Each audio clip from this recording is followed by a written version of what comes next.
ओम नमो लक्ष्मी नारायणाय नमः।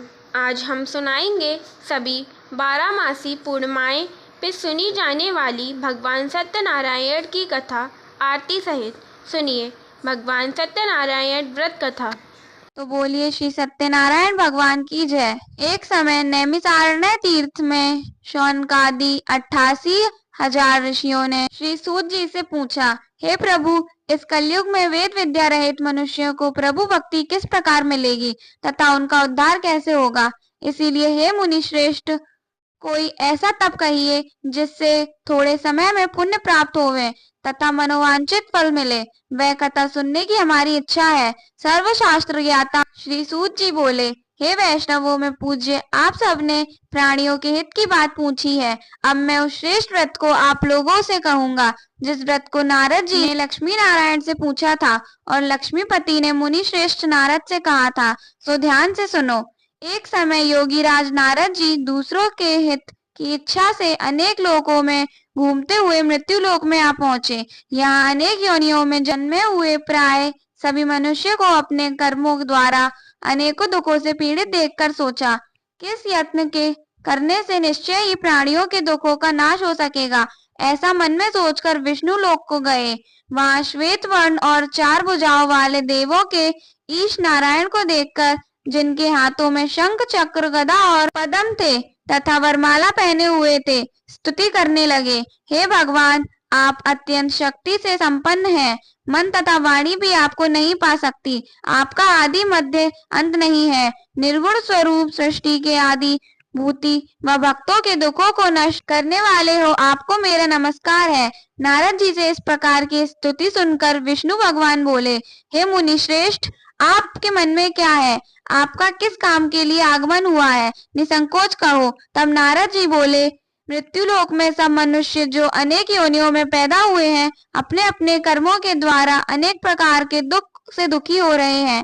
हे नाथ, मुझ पर दया रखते हो तो बतलाइए कि इन मनुष्यों के सब दुख थोड़े से ही प्रयत्न से कैसे दूर हो सकते हैं। तब भगवान विष्णु बोले, हे नारद, मनुष्यों की भलाई के लिए तुमने बहुत अच्छी बात पूछी है।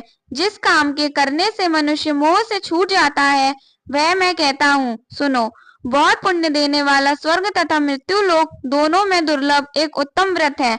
आज मैं प्रेमवश होकर तुमसे कहता हूँ, सत्यनारायण का यह व्रत अच्छी तरह विधि पूर्वक करके मनुष्य आयु पर्यंत यहाँ सुख भोग कर मरने पर मोक्ष को प्राप्त होता है। श्री भगवान के वचन सुनकर नारद मुनि बोले कि उस व्रत का फल क्या है, क्या विधान है और किसने यह व्रत किया है और किस दिन यह व्रत करना चाहिए, विस्तार में कहिए।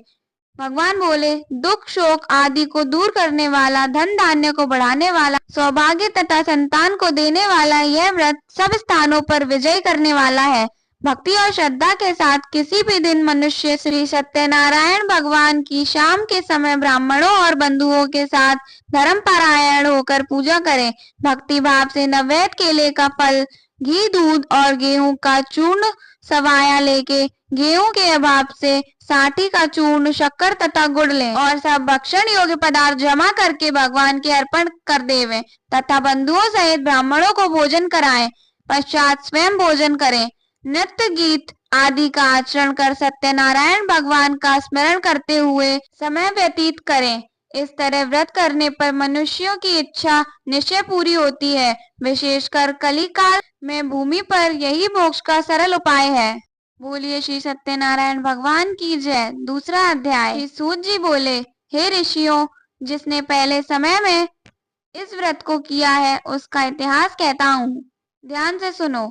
सुंदर काशीपुरी नगरी में एक अत्यंत निर्धन ब्राह्मण रहता था। वह भूख और प्यास से बेचैन हुआ नित्य पृथ्वी पर घूमता था। ब्राह्मणों से प्रेम करने वाले भगवान ने ब्राह्मण को दुखी देखकर बूढ़े ब्राह्मण का रूप धर उसके पास जाकर आदर से पूछा, हे विप्र, नित्य दुखी हुआ पृथ्वी पर क्यों घूमता है? हे श्रेष्ठ ब्राह्मण, यह सब मुझसे कहो, मैं सुनना चाहता हूँ। ब्राह्मण बोला, मैं निर्धन ब्राह्मण हूँ, भिक्षा के लिए पृथ्वी पर फिरता हूँ।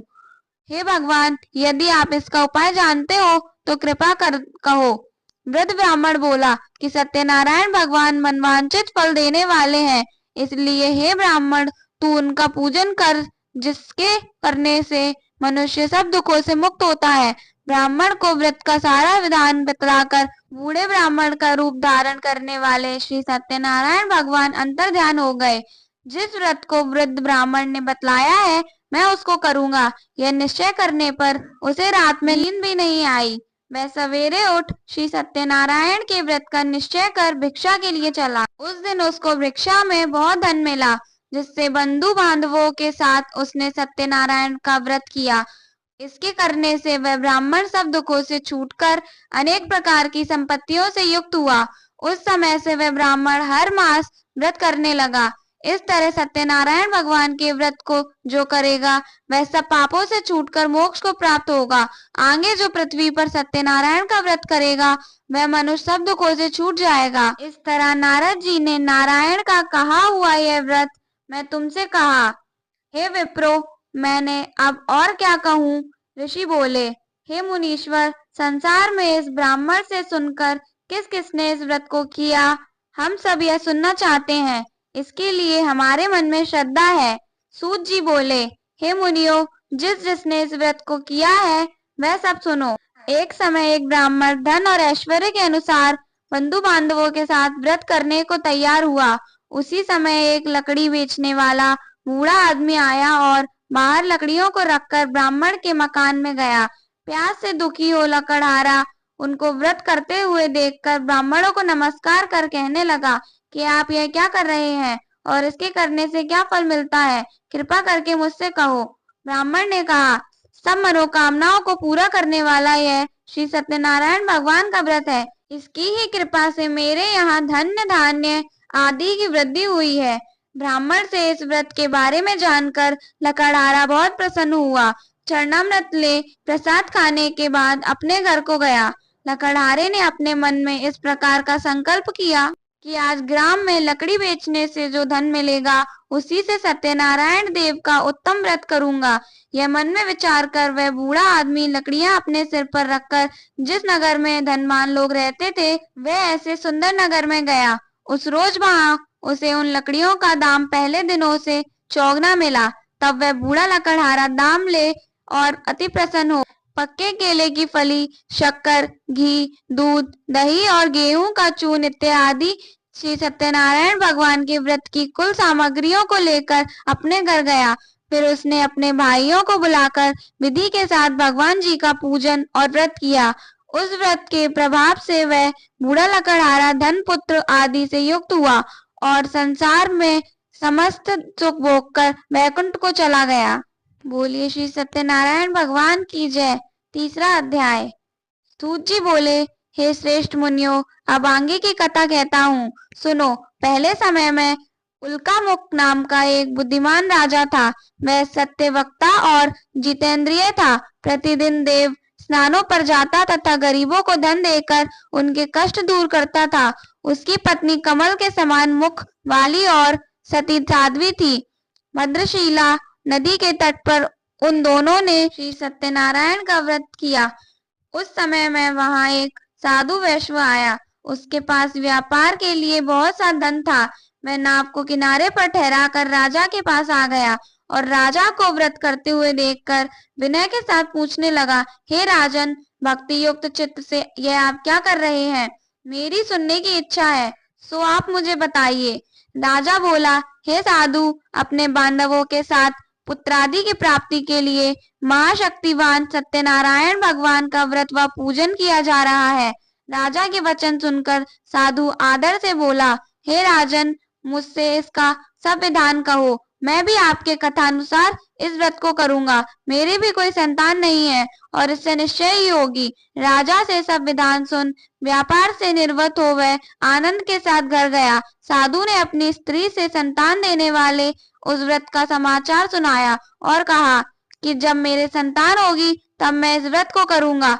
साधु ने ऐसे वचन अपनी स्त्री लीलावती से कहे। एक दिन उसकी स्त्री लीलावती पति के साथ आनंदित हो सांसारिक धर्म में प्रवृत्त होकर सत्यनारायण भगवान की कृपा से गर्भवती हो गई तथा 10वें महीने में उसके एक सुंदर कन्या का जन्म हुआ। दिनों दिन वह इस तरह बढ़ने लगी जैसे शुक्ल पक्ष का चंद्रमा बढ़ता है। कन्या का नाम कलावती रखा गया। तब लीलावती ने मीठे शब्दों में अपने पति से कहा कि जो आपने संकल्प किया था कि भगवान का व्रत करूंगा, अब आप उसे करिए। साधु बोला, हे प्रिय, इसके विवाह पर करूंगा। इस प्रकार अपनी पत्नी को आश्वासन दे वह नगर को गया। कलावती पितृगृह में वृद्धि को प्राप्त हो गई। साधु ने जब नगर में सखियों के साथ अपनी पुत्री को देखा तो तुरंत दूत बुलाकर कहा कि पुत्री के वास्ते कोई सुयोग वर देख कर लाओ। साधु की आज्ञा पाकर दूत कंचन नगर पहुंचा और वहां पर बड़ी खोज और देखभाल कर लड़की के लिए सुयोग्य वाणिक पुत्र को ले आया। उस सुयोग्य लड़के को देखकर साधु ने अपनी बंधु बांधवों सहित प्रसन्नचित्त अपनी पुत्री का विवाह उसके साथ कर दिया, किंतु दुर्भाग्य से विवाह के समय भी उस व्रत को करना भूल गया। तब श्री भगवान क्रोधित हो गए और श्राप दिया कि तुम्हें दारुण दुख प्राप्त होगा। अपने कार्य में कुशल साधु बनिया जमाता सहित समुद्र स्थित रत्नपुर नगर में गया और वहां दोनों ससुर जमाई चंद्रकेतु राजा के उस नगर में व्यापार करने लगे। एक रोज भगवान सत्यनारायण की माया से प्रेरित कोई चोर राजा का धन चुराकर भागा जा रहा था, किंतु राजा के दूतों को आता देखकर चोर ने घबराकर भागते हुए राजा के धन को वहीं चुपचाप रख दिया जहां वो ससुर जमाई ठहरे हुए थे। जब दूतों ने उस साधु वैश्य के पास राजा के धन को रखा देखा तो वे दोनों को बांध कर ले गए और प्रसन्नता से दौड़ते हुए राजा के समीप जाकर बोले, यह दो चोर हम पकड़ कर लाए हैं, देखकर आज्ञा दें। तब राजा की आज्ञा से उनको कठोर कारावास में डाल दिया और उनका सब धन छीन लिया। श्री सत्यनारायण भगवान के श्राप द्वारा उनकी पत्नी भी घर पर बहुत दुखी हुई और घर पर जो धन रखा था चोर चुरा कर ले गए। शारीरिक व मानसिक पीड़ा तथा भूख प्यास से अति दुखी हो अन्न की चिंता में कलावती एक ब्राह्मण के घर गई। वहां उसने सत्यनारायण भगवान का व्रत होते देखा, फिर कथा सुनी तथा प्रसाद ग्रहण कर रात को घर आई। माता ने कलावती से कहा, हे पुत्री, अब तक कहाँ रही, वह तेरे मन में क्या है? कलावती बोली, हे माता, मैंने एक ब्राह्मण के घर श्री सत्यनारायण भगवान का व्रत देखा है। कन्या के वचन सुनकर लीलावती भगवान के पूजन की तैयारी करने लगी। लीलावती ने परिवार और बंधुओं सहित श्री सत्यनारायण भगवान का पूजन किया और यह वर मांगा कि मेरे पति और दामाद शीघ्र आ जाएं। साथ ही प्रार्थना की कि हम सबका अपराध क्षमा करो। श्री सत्यनारायण भगवान इस व्रत से संतुष्ट हो गए और राजा चंद्रकेतु को स्वप्न में दर्शन देकर कहा, हे राजन, दोनों वैश्यों को प्रातः ही छोड़ दो और सब धन जो तुमने ग्रहण किया है दे दो, नहीं तो मैं तेरा धन, राज्य, पुत्रादि सब नष्ट कर दूंगा। राजा से ऐसे वचन कहकर भगवान अंतर्ध्यान हो गए। प्रातः काल राजा चंद्रकेतु ने सभा में अपना स्वप्न सुनाया, फिर दोनों वाणिक पुत्रों को कैद से मुक्त कर सभा में बुलाया। दोनों ने आते ही राजा को नमस्कार किया। राजा मीठे वचनों से बोला, हे महानुभावों, भावीवश ऐसा कठिन दुख प्राप्त हुआ है, अब तुम्हें कोई भय नहीं। ऐसा कहकर राजा ने उनकी नए नए वस्त्राभूषण पहनाए तथा उनका जितना धन लिया था उससे दुगना देकर आदर सहित विदा किया। दोनों वैश्य अपने घर को चले गए। बोलिए सत्यनारायण भगवान की जय। चौथा अध्याय। सूत जी बोले, वैश्य ने मंगलाचार करके यात्रा आरंभ की और अपने नगर को चला। उनके थोड़ी दूर निकलने पर दंडी वेशधारी सत्यनारायण भगवान ने उनसे पूछा, हे साधु, तेरी नाव में क्या है? अभिमानी वाणिक हंसता हुआ बोला, हे दंडी, आप क्यों पूछते हो? क्या धन लेने की इच्छा है? मेरी नाव में तो बेल और पत्ते भरे हैं। वैश्य का कठोर वचन सुनकर भगवान ने कहा, तुम्हारा वचन सत्य हो। दंडी ऐसा कहकर वहां से दूर चले गए और कुछ दूर जाकर समुद्र के किनारे बैठ गए। दंडी के जाने पर वैश्य ने नित्य क्रिया करने के बाद नाव को ऊंची उठी देखकर अचंभा किया और नाव में बेल पत्ते देखकर मूर्छित तो जमीन पर गिर पड़ा। फिर मूर्छा खुलने पर अत्यंत शोक प्रकट करने लगा। तब उसका दामाद बोला कि आप शोक ना करें, यह दंडी का श्राप है, अतः उनकी शरण में चलना चाहिए, तभी हमारी मनोकामना पूरी होगी। दामाद के वचन सुन वह दंडी के पास पहुंचा और अत्यंत भक्ति भाव से नमस्कार करके बोला, मैंने जो आपसे असत्य वचन कहे थे उनको क्षमा करो। ऐसा कहकर महान शोकातुर हो रोने लगा। तब दंडी भगवान बोले, हे वाणिक पुत्र, मेरी आज्ञा से बार बार तुम्हें दुख प्राप्त हुआ है। तू मेरी पूजा से विमुख हुआ। साधु बोला, हे भगवान, आपकी माया से मोहित ब्रह्म आदि भी आपके रूप को नहीं जानते, तब मैं अज्ञानी कैसे जान सकता हूँ। आप प्रसन्न होइए, मैं सामर्थ्य के अनुसार आपकी पूजा करूंगा। मेरी रक्षा करो और पहले के समान नौका में धन भर दो। उसके भक्ति युक्त वचन सुनकर भगवान प्रसन्न हो उसकी इच्छा अनुसार वर देकर अंतर्ध्यान हो गए। तब उन्होंने नाव पर आकर देखा कि नाव धन से परिपूर्ण है। फिर वह भगवान सत्यनारायण का पूजन कर साथियों सहित अपने नगर को चला। अब अपने नगर के निकट पहुंचा तब दूत को घर भेजा। दूत ने साधु के घर जा उसकी स्त्री को नमस्कार कर कहा कि साधु अपने दामाद सहित इस नगर के समीप आ गए हैं। ऐसा वचन सुन साधु की स्त्री ने बड़े हर्ष के साथ सत्यदेव का पूजन कर पुत्री से कहा, मैं अपने पति के दर्शन को जाती हूँ, तू कार्य पूर्ण कर शीघ्र आ। माता के ऐसे वचन सुनकर कलावती प्रसाद छोड़कर पति के पास गई। प्रसाद की अवज्ञा के कारण सत्यदेव ने रुष्ट हो उसके पति को नाव सहित पानी में डुबो दिया। कलावती अपने पति को न देखकर रोती हुई जमीन पर गिर गई। इस तरह नौका को डूबा हुआ तथा कन्या को रोता देख साधु दुखित हो बोला, हे प्रभु, मुझसे या मेरे परिवार से जो भूल हुई है उसे क्षमा करो। उसके दीन वचन सुनकर सत्यदेव प्रसन्न हो गए और आकाशवाणी हुई, हे साधु, तेरी कन्या मेरे प्रसाद को छोड़कर आई है, इसीलिए इसका पति अदृश्य हुआ है। यदि वह घर जाकर प्रसाद खाकर लौटे तो इसे पति अवश्य मिलेगा। ऐसी आकाशवाणी सुनकर कलावती ने घर पहुंचकर प्रसाद खाया, फिर आकर पति के दर्शन किए। तत्पश्चात साधु ने बंधु बांधवों सहित सत्यदेव का विधि पूर्वक पूजन किया। उस दिन से वह पूर्णिमा को सत्यनारायण का पूजन करने लगा। फिर इस लोक का सुख भोग कर अंत में स्वर्गलोक को गया। बोलिए श्री सत्यनारायण भगवान की जय। 5वां अध्याय। सूत जी बोले, हे ऋषियों, मैं और भी कथा कहता हूँ, सुनो। प्रजा पालन में तुंगध्वज नाम का एक राजा था। उसने भी भगवान का प्रसाद त्याग कर बहुत दुख पाया। एक समय वन में जाकर वन्य पशुओं को मारकर बड़ के पेड़ के नीचे आया। वहां उसने ग्वालों को भक्ति भाव से बांधवों सहित सत्यनारायण जी का पूजन करते देखा। राजा देखकर भी अभिमानवश वहां नहीं गया और ना ही नमस्कार ही किया। जब ग्वालों ने भगवान का प्रसाद उसके सामने रखा तो वह प्रसाद को त्याग कर अपनी सुंदर नगरी को चला। वहीं उसने अपना सब कुछ नष्ट पाया तो वह जान गया कि यह सब भगवान ने किया है। तब वह विश्वास कर ग्वालों के समीप गया और विधि पूर्वक पूजन कर प्रसाद खाया तो सत्यदेव भगवान की कृपा से पहले जैसा था वैसा ही हो गया। फिर दीर्घ काल तक सुख भोग कर मरने पर स्वर्गलोक को गया। जो मनुष्य इस परम दुर्लभ व्रत को करेगा, भगवान की कृपा से उसे धन धान्य की प्राप्ति होगी। निर्धन धनी और बंदी बंधन से मुक्त होकर निर्भय हो जाता है। संतानहीनों को संतान प्राप्ति होती है तथा सब मनोरथ पूर्ण होकर अंत में वैकुंठ धाम को जाता है। जिन्होंने पहले इस व्रत को किया, अब उनके दूसरे जन्म की कथा कहता हूँ। वृद्ध शतानंद ब्राह्मण ने सुदामा का जन्म लेकर मोक्ष को पाया। उल्कामुख नाम का राजा दशरथ होकर वैकुंठ को प्राप्त हुआ। साधु नाम के वैश्य ने मोरध्वज बनकर अपने पुत्र को आरे से चीरकर मोक्ष को प्राप्त किया। महाराज तुंगध्वज ने स्वयं भू होकर भगवान में भक्ति युक्त कर्म कर मोक्ष प्राप्त किया। श्री सत्यनारायण भगवान की कथा को जो पढ़ता है या सुनता है वह मोक्ष को प्राप्त होता है। हर पूर्णिमा को इस व्रत की कथा सुननी चाहिए, जिससे पूर्णिमा का पूरा फल प्राप्त होता है। आप सबको कथा सुनने के लिए धन्यवाद। बोलिए सत्यनारायण भगवान की जय। अब सुनते हैं भगवान सत्यनारायण की आरती। जय लक्ष्मी रमीणा, श्री जय लक्ष्मी रमीणा, सत्यनारायण स्वामी जनिपात के हरणा।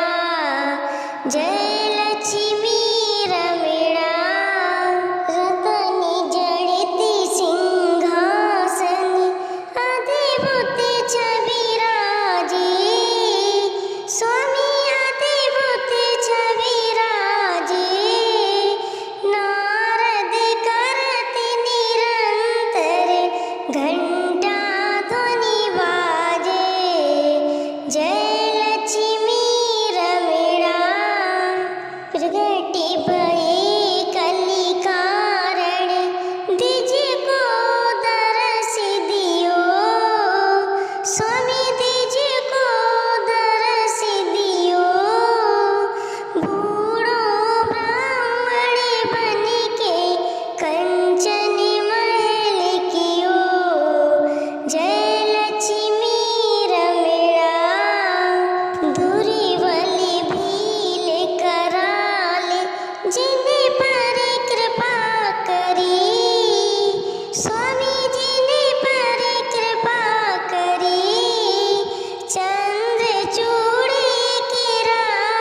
स्वामी छिने छिने रूप धरो श्रद्धा धारण कीने तिने को काज सरयो जय लक्ष्मी रमणा ग्वाले बाले संगी राजा बन में भक्ति करी स्वामी बन में भक्ति करी मनि वांछित फल दीनो दीन दयाल हरि जय लक्ष्मी रमणा चढ़ते प्रसाद समायो कदली फल मेवा स्वामी कदली फल मेवा धूप दीप तुलसी से राजी सत्य देवा जय श्री लक्ष्मी रमणा श्री सत्यनारायण जी की आरती जो कोई गावे स्वामी प्रेम सहित गावे कहत शिवानंद स्वामी मनि वांछित फल पावे जय लक्ष्मी रमणा श्री जय लक्ष्मी रमणा सत्यनारायण स्वामी जनिपात के हरणा जय लक्ष्मी रमणा श्री जय लक्ष्मी रमणा बोलो श्री सत्यनारायण भगवान की जय। पूर्णिमा व्रत में भगवान सत्यनारायण की आरती सुनने से लक्ष्मी, सुख, समृद्धि और ऐश्वर्य की प्राप्ति होती है।